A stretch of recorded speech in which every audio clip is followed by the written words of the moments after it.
नमस्कार, आप देख रहे हैं खबरों का टॉप एंगल। मैं हूं आपके साथ पूजा यादव। खबरों का टॉप एंगल, जहां हम सिर्फ आपको खबरों से रूबरू नहीं कराते बल्कि उसके हर पहलू की भी जानकारी आपको देते हैं।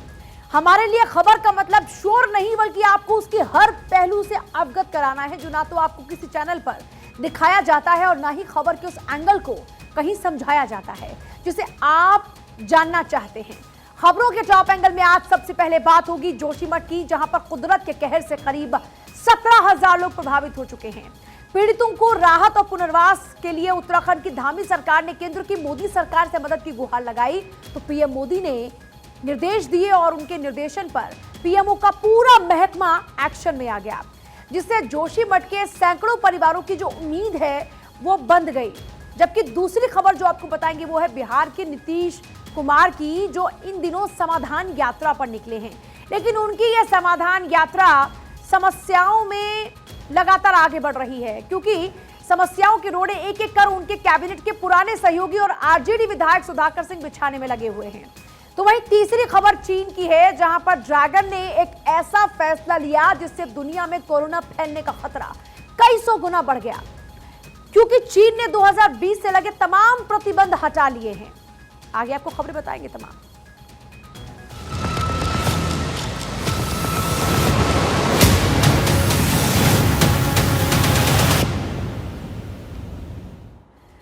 पर शुरुआत उत्तराखंड के जोशीमठ से, जहां पर आई तबाही को लेकर आज सुबह सीएम पुष्कर सिंह धामी ने पीएम मोदी से चर्चा की, जिसके बाद दिल्ली से लेकर देहरादून तक एक्शन शुरू हो गया। दिल्ली में पीएमओ की बैठक में केंद्र, राज्य और जोशीमठ के अधिकारी शामिल हुए और तय एक्शन प्लान पर काम शुरू भी हो गया।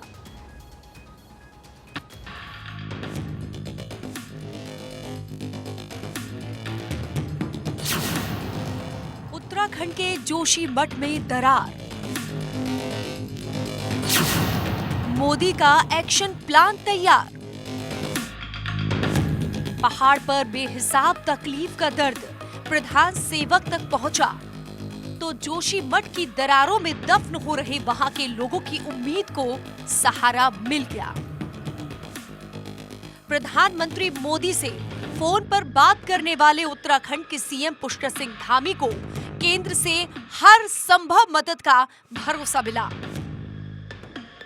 माननीय प्रधानमंत्री जी ने दूरभाष पर मुझसे काफ़ी डिटेल में सारी जानकारी ली है कि कितने परिवार उसकी जद में आ रहे हैं, कितना नुकसान हुआ है, किस प्रकार से वहाँ पर पानी निकल रहा है, लोगों के विस्थापन के लिए, लोगों को सुरक्षित स्थानों पर ले जाने के लिए क्या किया गया है, राहत शिविरों में कैसे लोग रह रहे हैं, आगे कैसे उनके पुनर्वास की व्यवस्था होनी है, उन सब पर माननीय प्रधानमंत्री जी ने बहुत विस्तार से चर्चा की है और उन्होंने जोशीमठ को बचाने के लिए हर संभव प्रयास जो भी होगा, हर संभव उन्होंने आश्वासन भी दिया है, विश्वास दिया है कि हर संभव वहाँ पर काम होगा। पीएम मोदी ने धामी से पूरी जानकारी ली, एक एक ब्यौरा लिया और आनन फानन में एक आपात बैठक बुलाई। रविवार को पीएमओ में हुई इस बैठक में कैबिनेट सचिव और भारत सरकार के वरिष्ठ अधिकारियों और राष्ट्रीय आपदा प्रबंधन प्राधिकरण के सदस्यों के साथ जोशीमठ के जिला पदाधिकारी भी वीडियो कॉन्फ्रेंसिंग के जरिए जुड़े। हर एक बिंदुओं पर मंथन हुआ, फिर एक्शन प्लान तैयार हुआ और उस पर बिना देर किए काम शुरू हो गया। पीएम मोदी ने पुष्कर सिंह धामी से पूछा, कितने लोग प्रभावित हुए हैं, कितना नुकसान हुआ है, अब तक कितने लोगों को विस्थापित किया जा चुका है और अब कितनों का विस्थापन होना है, कितने परिवारों ने इस आपदा में पलायन किया है। बता दें कि इससे पहले शनिवार को सीएम पुष्कर सिंह धामी ने जोशीमठ का दौरा किया था। शहर के विभिन्न वार्डों में पैदल चलकर मकानों की दरारों के साथ ही विभिन्न स्थानों पर जमीनों पर पड़ी दरारों का निरीक्षण किया, वहां के लोगों से बात की थी और पूरे मामले का जायजा लिया था। इसके बाद आज धामी ने पूरी घटना की विस्तृत जानकारी पीएम मोदी को फोन के जरिए दी। इतना ही नहीं, पीएम मोदी के निर्देश पर पीएमओ और जल शक्ति मंत्रालय भी लगातार जोशीमठ पर नजर बनाए हुए है। भूस्खलन और मॉनिटरिंग की जा रही है और पीएम मोदी को हर पल की जानकारी दी जा रही है। इस बीच विभिन्न केंद्रीय संस्थानों के वैज्ञानिकों ने मौके का सर्वे किया, जिसमें सिफारिश भी की गई है कि ज्यादा डैमेज घर गिरा दिए जाएं, डैमेज घर गिराकर मलबा हटाया जाए, रहने लायक इलाकों की पहचान की जाए, डैमेज घर के लोगों को तुरंत सुरक्षित जगह शिफ्ट करें, प्रभावित परिवारों के लिए फैब्रिकेटेड घर बनाए जाएं। पर्यावरणविद भी रिपोर्ट से इत्तेफाक रखते हैं। नए जो development pressure in terms of कह लीजिए कोई इकोलॉजिकल प्रोफाइल जोन्स हैं, और उसमें हमने क्या किया, हमने कुछ हो सकता है कि कुछ नए रिक्वायरमेंट्स को लेके डैम बनाएंगे, या हम वहाँ पे सड़कें बना रहे होंगे, या कुछ इस तरीके के सेटअप्स को क्रिएट कर रहे हैं। अब ये सारी चीज़ें जब इकट्ठी जुड़ती हैं, कहीं ना कहीं ये आके जब ये इकट्ठी होती हैं और एक ऐसे जोन पे आके इकट्ठी होती है जिसको इकोलॉजिकल प्रोफाइल या फ्रेजाइल जोन कहा जाए, वहाँ इस तरीके के कैस्केड्स या इस तरीके की डेवलपमेंट्स के हाथ से बाहर जाना या इस तरीके के डिजास्टर के पनपने का बहुत बड़ा मेजर चांस रहता है। बता दें कि जोशीमठ, बद्रीनाथ और हेमकुंड साहिब जैसे प्रसिद्ध तीर्थ स्थलों और अंतर्राष्ट्रीय सीइंग स्थल औली का प्रवेश द्वार है, लेकिन यहाँ करीब 700 घरों में दरारें आने के बाद अब तक कुल 66 से ज्यादा परिवार जोशीमठ से पलायन कर चुके हैं। लिहाजा सीएम धामी के निर्देश पर लोगों के विस्थापन के लिए पीपल कोटी और गौचर के आसपास जमीन चिन्हित की जा रही है। यहाँ लगभग 17,000 लोग रहते हैं। इस बीच रविवार को उत्तराखंड के पूर्व सीएम हरीश रावत ने भी इलाके का दौरा किया, प्रभावित लोगों से मुलाकात की और राज्य सरकार से जल्द राहत और पुनर्वास की अपील की। यहाँ जैव विविधता के केंद्र हैं। एक तरफ यदि फूलों की घाटी है तो दूसरी तरफ रम्माड़ जो हमारी संस्कृति का एक विशिष्ट स्वरूप है, वो सब है। और सबसे बड़ी बात यह है कि ये एरिया जो पूरा हमारा है, ये एरिया कई तरीके की सांस्कृतिक विशिष्टताओं को अपने में समेटे हुए है। आज उस जोशीमठ का अस्तित्व खतरे में है, हमारी एक बड़ी दिव्य पहचान खतरे में है। लेकिन सवाल है उन 17,000 लोगों का जो दरार के दर्द से कराह रहे हैं, भूस्खलन के भय से खौफजदा हैं, पानी के रिसाव से परेशान होकर पलायन कर रहे हैं, भर भरा कर गिरते मकानों में दबकर जान माल के नुकसान को झेलने को मजबूर है, और ये सब तबाही अपनी आंखों से देखकर भी कुछ कर नहीं पा रहे हैं। इसीलिए सवाल तो उठता है कि इसके लिए जिम्मेदार कौन है। Bureau report, Bharat 24।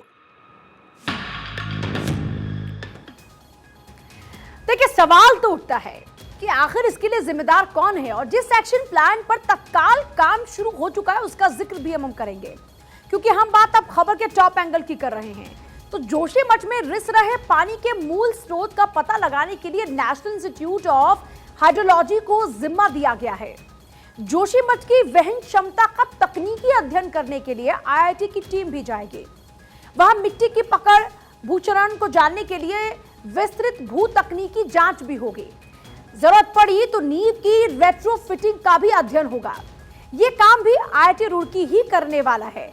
समिति का मानना यह भी है कि जियोफिजिकल स्टडी का नेचर जानना बेहद जरूरी हो जाता है। ये काम वादिया हिमालय भूविज्ञान संस्थान को दिया जाएगा।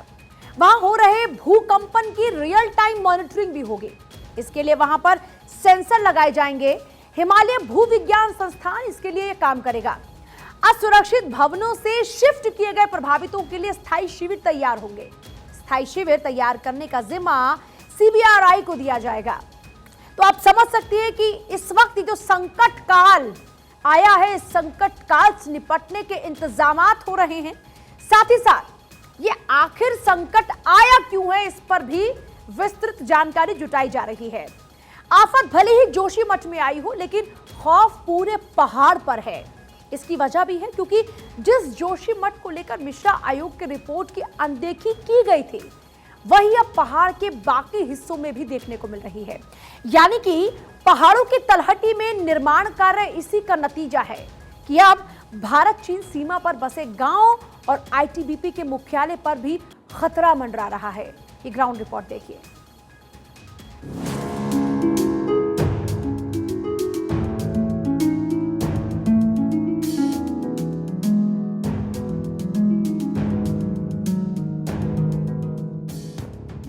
उत्तराखंड का जोशीमठ धंस रहा है। शहर के मकानों में दरारें आ रही हैं। जोशीमठ की सड़कें, घर, ऑफिस, मैदान, होटल, स्कूल आदि में भूमि दरकने की वजह से बड़ी बड़ी दरारें आ गई हैं, जिसकी वजह से ये भवन रहने के लिए असुरक्षित हो गए हैं। ऐसे में भारत 24 की टीम ग्राउंड जीरो पर पहुंची। जोशीमठ के सुनील गांव में लोगों ने बताया कि वो डर के साए में जीने को मजबूर हैं। बच्चों के भविष्य पर खतरा मंडरा रहा है।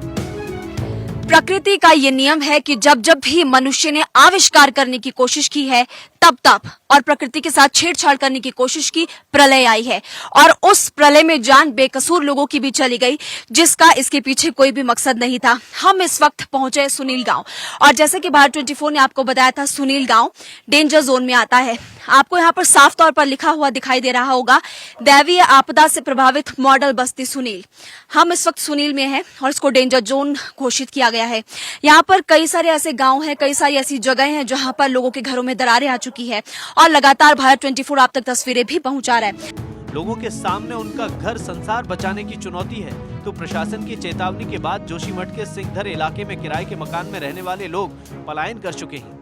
प्रशासन ने इलाके को डेंजर जोन घोषित किया है। इसी को देखते हुए जोशीमठ में तमाम डेवलपमेंटल गतिविधियां रोक दी गई हैं, जैसे रोपवे, जल विद्युत के लिए काम कर रही कंपनियों ने काम रोक दिया है। सरकार ने यहाँ बाकी निर्माण के काम भी रोक दिए हैं।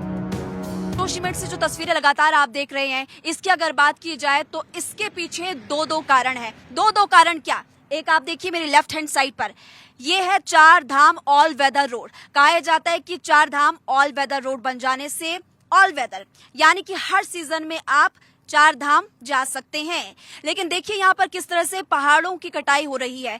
इसी कारण आपने देखा होगा कि जब कई बार गाड़ियां यहाँ से गुजरती है तो ऊपर से चट्टानें गिरना शुरू हो जाती है और कई बार लोगों की जान चली जाती है। लेकिन ये हालात सिर्फ जोशीमठ में ही नहीं है, आसपास के इलाकों में भी हालात भयावह हैं, क्योंकि ये दर्द मात्र चमोली जिले में नहीं बल्कि सीमांत जनपद उत्तरकाशी के कई गांव ऐसे हैं जो 1991 के भयावह भूकंप से लेकर 2021 तक की आपदा का दंश आज भी झेल रहे हैं। वर्तमान में उत्तरकाशी जनपद का मस्ताड़ी गांव के ग्रामीण भी जोशीमठ के लोगों की तरह हर दिन डर के साए में जी रहे हैं। पहाड़ और आपदा का चोली दामन का साथ रहा है, और जो ये आपदाएं हैं ये पहाड़ को हमेशा से ऐसा दर्द देती रही हैं जो कि कई सालों तक लगातार एक नासूर की तरह पहाड़ का चुपता रहता है। और ऐसी स्थिति जोशीमठ में देखने को मिल रही है, जहां पर लगातार मकानों में दरारें पड़ गई हैं। और इस प्रकार की स्थिति उत्तराखंड के अन्य जिलों में भी बनी हुई है। उत्तरकाशी की बात करें तो यहाँ पर भटवाड़ी विकास खंड का जो मस्ताड़ी गाँव है, उसमें भी लगातार पिछले 31 वर्षों से बरसात के दौरान और अन्य जो समय होता है उस समय घरों से पानी निकलता है, और ग्रामीणों की लगातार मांग है कि उन्हें विस्थापन किया जाए। मस्ताड़ी गांव के प्रधान सत्यनारायण सेमवाल की माने तो 1991 के भूकंप के दौरान गांव के कई घरों में दरारें पड़ गई थी। कई घरों के अंदर से पानी निकलना शुरू हो गया था। समय के साथ गांव के घरों में दरारें बढ़ती गई और 2021 में जनपद में आई ये आपदा नासूर बनकर फिर उभर आई है। सरकार तब तक का इंतजार कर रही है जब तक यहाँ पे कोई ऐसी अनहोनी ना हो कि जो सरकार की आंखों को खोलने के लिए फिर काफी हो, क्योंकि यहाँ पर लगातार दुर्दशा हो रहे हैं। मकानों में लगातार दरारें पड़ रही है, लोग डर के साए में जी रहे हैं, और हमारे खेत खलियान या रास्ते ये सभी धंस रहे हैं, और फिर भी यहाँ पर कोई सुनवाई नहीं हो रही है। जबकि भूवैज्ञानिकों द्वारा हमारे पास रिपोर्ट है कि उन्होंने कहा है कि ये गांव खतरे के उसमें है और इसको जल्दी से जल्दी विस्थापन किया जाए।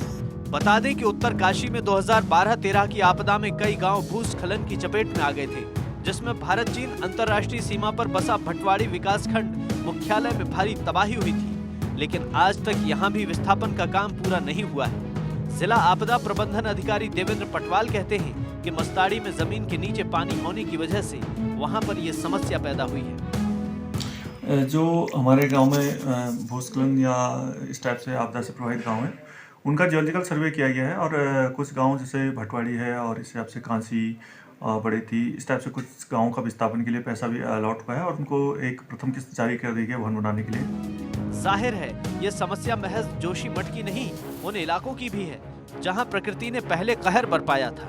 उसके बाद सिस्टम और सरकार की लापरवाही से हालात बिगड़ते चले गए, जिससे आज स्थिति भयावह हो गई है। Bureau report, Bharat 24। अब जरा इस खबर का टॉप एंगल भी समझते हैं, क्योंकि जोशीमठ के अलावा भारत तिब्बत सीमा पर भू धसाव से प्रभावित हो रहा है। ऐसे में जोशीमठ से भारत तिब्बत सीमा महज 100 किलोमीटर की दूरी पर है। भू धसाव का क्षेत्र सैन्य क्षेत्र और आईटीबीपी के मुख्यालय तक बढ़ने लगा है। आप समझ सकते हैं कि सैन्य क्षेत्र में जाने वाली सड़क भी इसके कारण से धंसनी शुरू हो चुकी है। जोशीमठ में भारतीय सेना का ब्रिगेड मुख्यालय और आईटीबीपी की एक बटालियन तैनात है। जोशीमठ भारत तिब्बत सीमा का आखिरी शहर है। यहां से नीति और माणा घाटियां भारत तिब्बत सीमा से जुड़ती हैं। भू धसाव का क्षेत्र बढ़ता रहा अगर तो यहां पर जवानों का रहना भी मुश्किल हो जाएगा। विशेषज्ञों की माने तो ऐसे में देश की सुरक्षा भी प्रभावित हो जाएगी।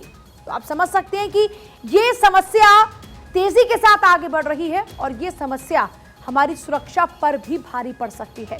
तो आप समझ सकते हैं कि किस तरीके से इस वक्त यहां पर हालात बद से बदतर होते जा रहे हैं। यही वजह है कि जोशीमठ को लेकर पीएमओ भी एक्टिव हो चुका है।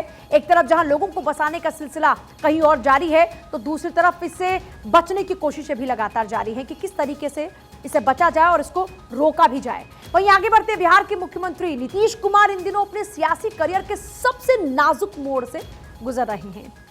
ऐसा इसलिए कह रही हूं मैं क्योंकि एक तरफ जहां नीतीश पर तेजस्वी को सत्ता सौंपने का दबाव बढ़ रहा है, तो वहीं बीजेपी से सियासी समीकरण बिगड़ने से वोट का गणित भी बिगड़ गया। इसलिए जनता दरबार में हाजिरी लगाने निकले हैं, लेकिन इसमें भी किसानों के कंधे पर बंदूक रखकर आरजेडी विधायक सुधाकर सिंह नीतीश पर ही हमलावर हैं। नीतीश को बीजेपी का एजेंट बता रहे हैं।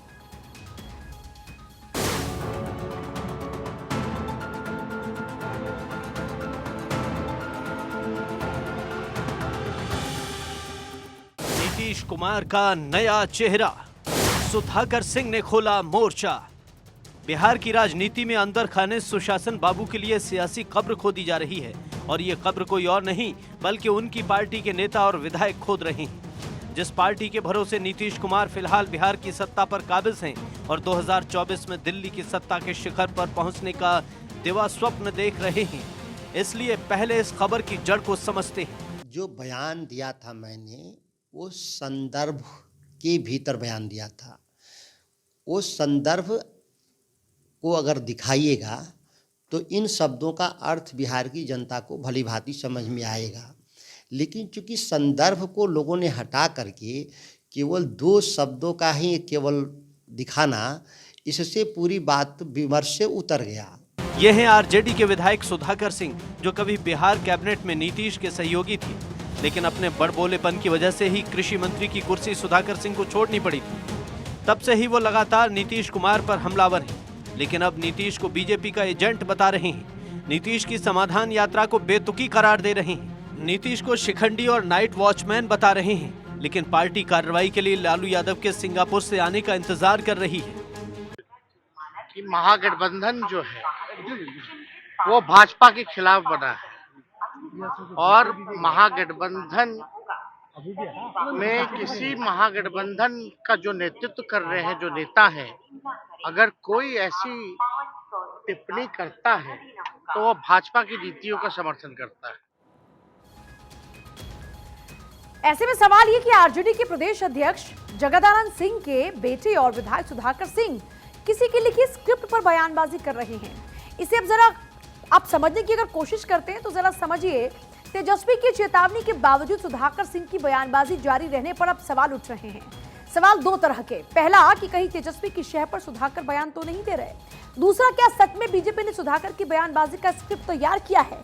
ऐसे बयान से बीजेपी को मदद की बात तेजस्वी यादव भी कर चुके हैं। हालांकि 2 कयासों में पहला कयास ही सच के ज्यादा करीब दिखता है, इसलिए कि आरजेडी के नेता नीतीश को अब और धोने के मूड में लगते नहीं।